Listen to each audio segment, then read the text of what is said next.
Hey guys, it's the Pliskin. Welcome to Virtuous Gaming's official YouTube channel.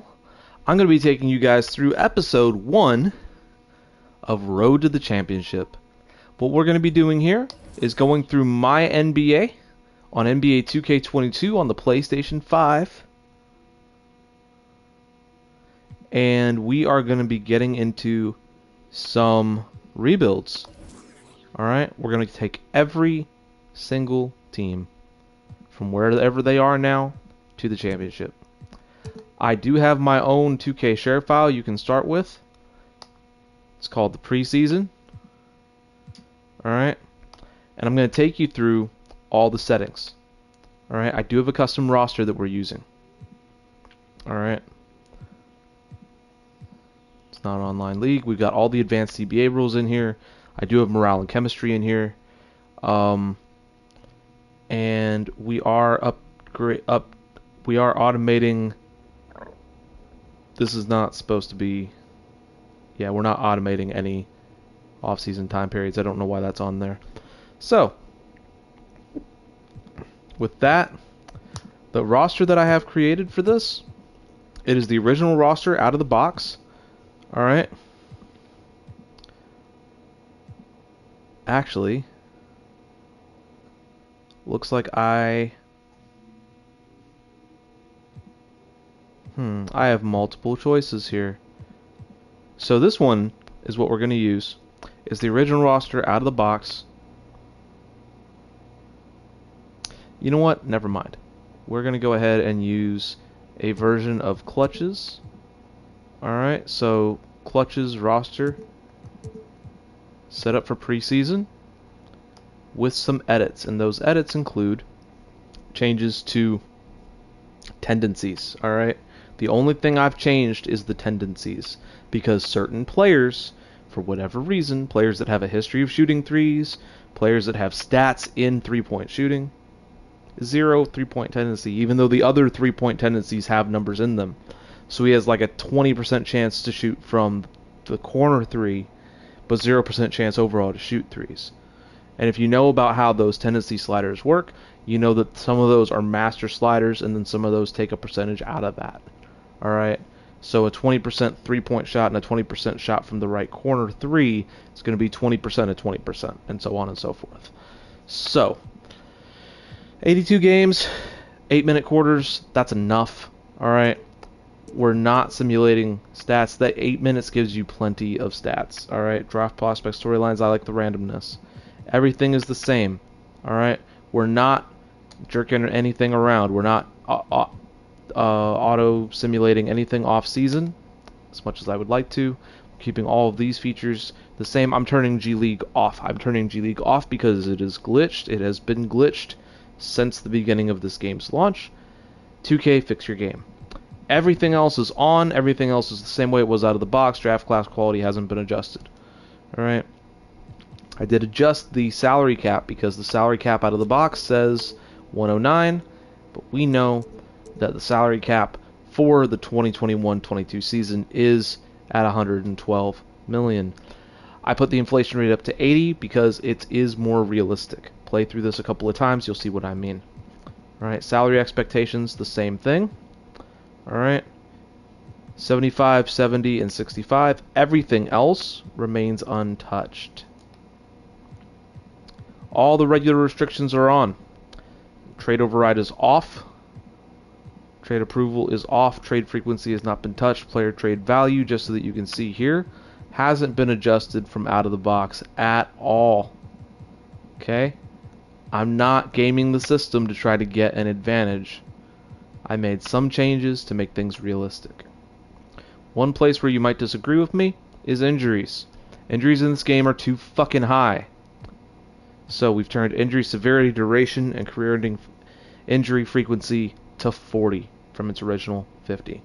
Alright, we are trying to keep roster injuries, although they haven't done a good job of that. Progression is exactly as it is out of the box. Attributes progression is exactly as it is out of the box. I'll scroll here so you can check my work, but I'm telling you, I haven't touched it. Alright, growth phase, peak phase is the same out of the box. There are some adjustments I'd love to make here, but I haven't made them. Same with the decline phase. Nobody's three-point shot declines as they age, but we're going to leave it this way for the sake of fairness of competition. Alright? Difficulty. Gameplay difficulty is on Superstar. Simulator difficulty is on 60. Trade negotiation, contract negotiation, computer resigning, aggressiveness is all on 60. Everything else staying the same. And then those injury frequencies again are brought down to 40. Player fatigue rate and recovery rate's the same. Pacing, fast break, none of this stuff has been changed. It's all going to sit right at 50, right where it was. Out of the box, we're not changing it. Again, I want this to be as vanilla of an experience as I can possibly live with. That scrolling speed, anything but slowest, makes my eyes bleed. None of this really affects anything. This is just the ticker. I like personally seeing the stats leaders and transactions. So we're going to leave those on. Alright. And then we're back to setup. So this is a pretty vanilla setup. We are starting with the Philadelphia 76ers because they're first on the map. And because right now I think they're the most fun to look at. They're the team with the highest and the lowest potential for the season. Alright. We're going to go ahead and advance. And let's take a look at what we have here. Now, what I like to do is obviously auto-generate rookies. I like to get a breakdown of the roster from this menu first.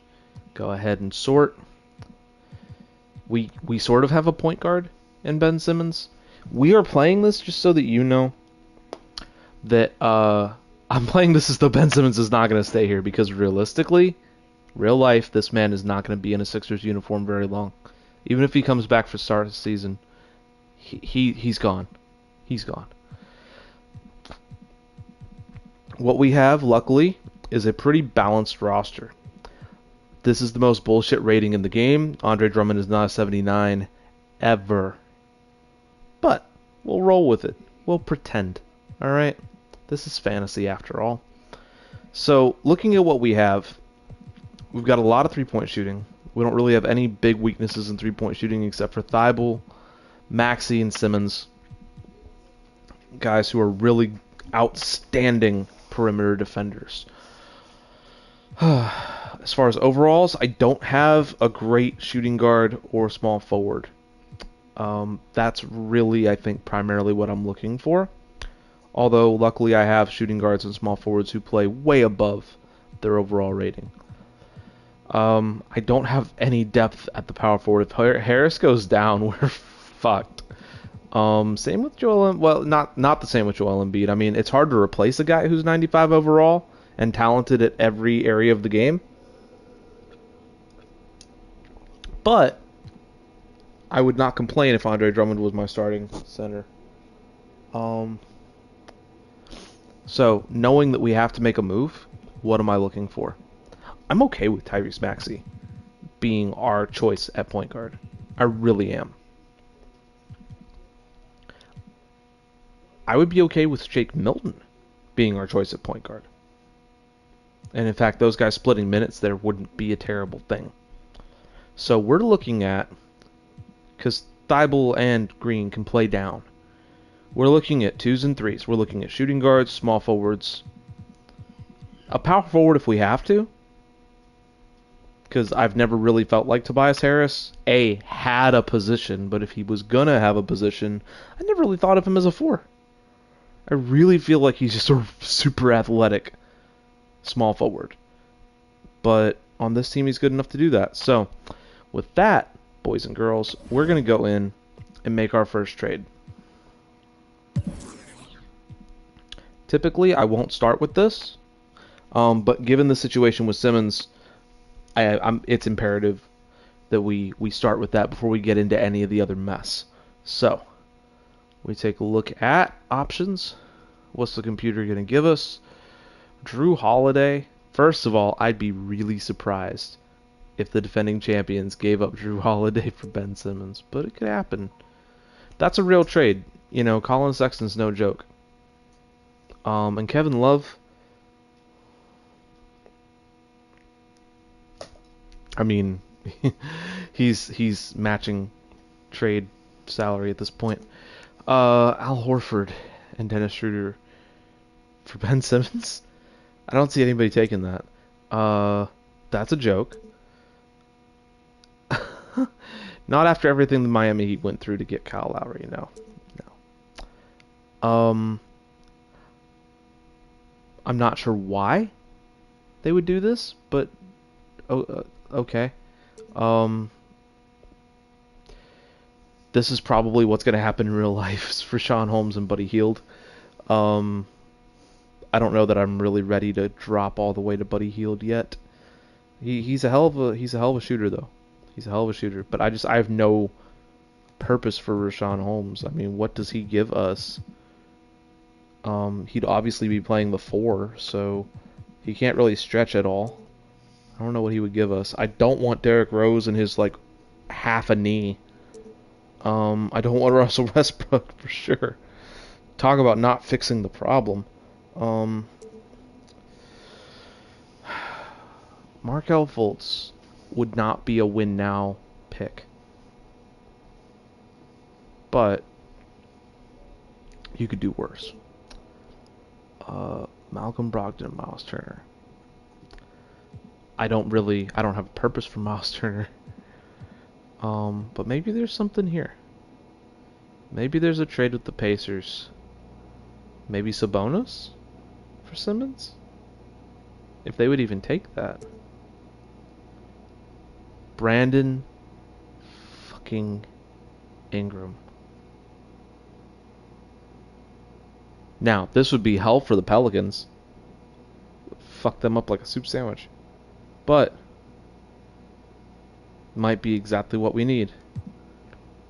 I mean, he's got the scoring. He can pass. He can't really defend, but that's okay. I gotta think about that shit. Jeremy Grant and a pick for Ben Simmons. Again, I don't know why you have Cade Cunningham and you want Ben Simmons, but alright. Kevin Porter Jr. Ooh. Ooh, that is... Oh, temptation in the flesh. I would love to bring Kevin Porter Jr. onto this team. He could do so much. I feel like DeJounte Murray's going to bring the same kinds of problems that Ben Simmons does. Not really a shooter. Really good passer and defender and rebounder, but not really a scorer. I mean, I like DeJounte Murray. I'm a Spurs fan. I just don't see it. And Doug McDermott is buckets. But I don't know.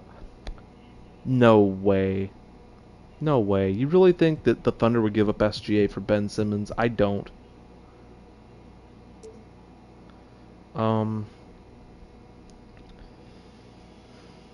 This is what's best for the Timberwolves.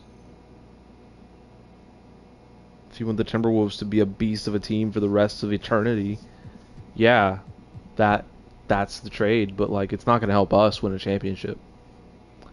And that's what this is all about. Like the entire purpose of this YouTube video is for him to have that. So let me just double check something real quick.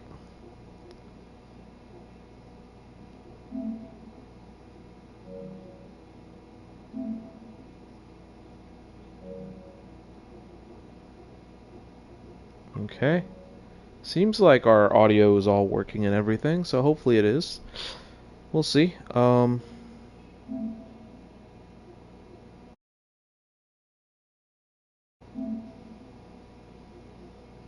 Yeah, okay, cool. So we're unmuted, we're on the air, we're all good. Klay Thompson. Certainly help us get a championship. Don't know why the Warriors would ever do that. That's so unrealistic. I'm actually going to pass on it. Dinwiddie is just not enough value, even with Bertans, who would be dynamite on this team. Absolute dynamite. Doesn't help us. So, out of all of these, what's realistic and what helps us? I really don't want to give up Shake Milton, but Colin Sexton is probably the right answer here. Just to kind of go over our options again, I mean, it's that or Rashawn Holmes and Buddy Hield. I let's see if we can make this work. I would like to see Sabonis on the table. Can we not do a 1-to-1 trade here? 8.5 million or 8.25, 8.25. So that's what, Jeremy Lamb, maybe McConnell, maybe Holiday, or one of the bigger cats like Levert. For this team, I guess Lamb would be the one they could most live without. And then we'd be looking...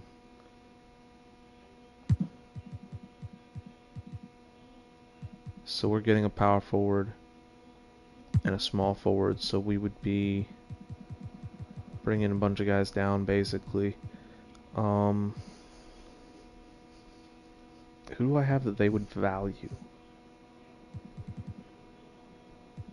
Basie? No.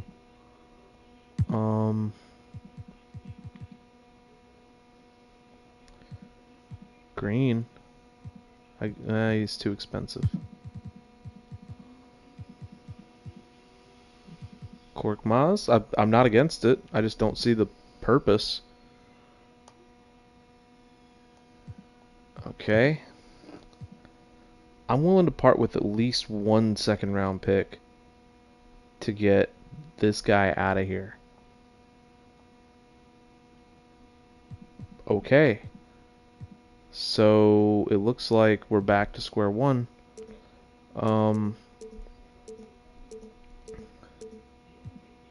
Does Buddy Hield and Rashawn Holmes or Malcolm Brogdon and Miles Turner have a better chance of getting us to a championship? This is why on my blog, The Basketball Wizard, I talked about the need for a 3-team trade, because there isn't one team that just 1-to-1 makes sense for a Ben Simmons trade right now. There just isn't. I'm not against Brogdon. I think he's a fine player. And I forgot about this Ingram trade. Honestly, ain't shit wrong with it. Fucks over the Pelicans, but I don't care. That's a great trade. Let's move some things around. We don't even have to move much around. Satoransky and Maxey are here. You've got a big three of Ingram, Harris, and Embiid. I mean, there's no changes that need to be made. Now we want to go into our system. Defense? Defense? I don't know about all that. First of all, let's get the right guys on the board. Alright, and that is... probably these guys. I mean, I'd like to see probably Shake Milton or Thibault. Maybe we could get Thibault starting.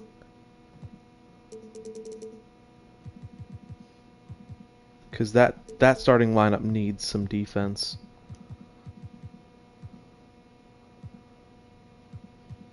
Alright, so let's start with moving Thibault to the 2 spot. It's not going to kill him too bad. Milton 6'5", he can move up. I'm disappointed that that's brought him to a 74. What's up?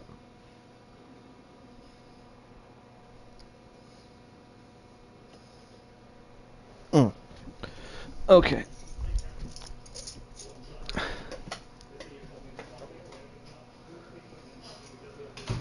And we're back. Now that my boyfriend's gone and gotten his keys. Pardon the interruption. So, the problem with Thibault is, this brings him down. Way down. Maybe the answer is to bring Ingram down instead.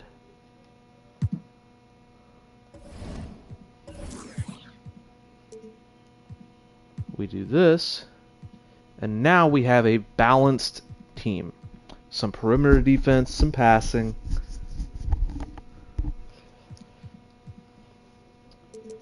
Obviously, interior defense to spare.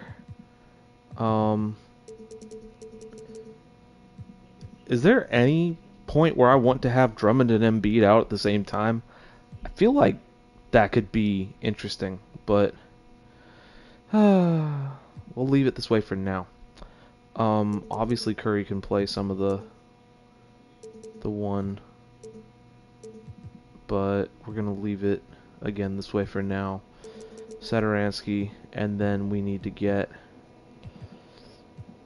what power forward would I even want playing at this point? I mean, I'd prefer Korkmaz over Niang, but really nobody here is gonna have the defense or rebounding that I look for in a power forward. Niang apparently does have like the bare minimum, but he's just bad. Reed has it, but no range. I really like to see some shooting range at the 4 spot. I guess we'll run with Niang, but I'm not giving him more minutes than Drummond. Like, that's not going to happen. You know what? None of this is going to happen. We're just going to give Drummond 20 minutes a game, and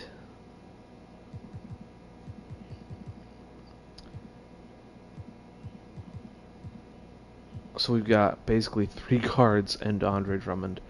Alright,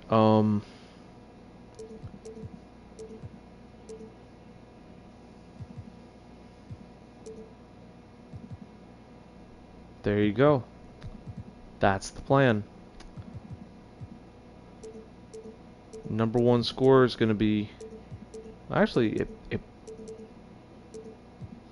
I don't know if it would be Joel Embiid or Brandon Ingram, and Tobias Harris is definitely our 3rd option at this point. When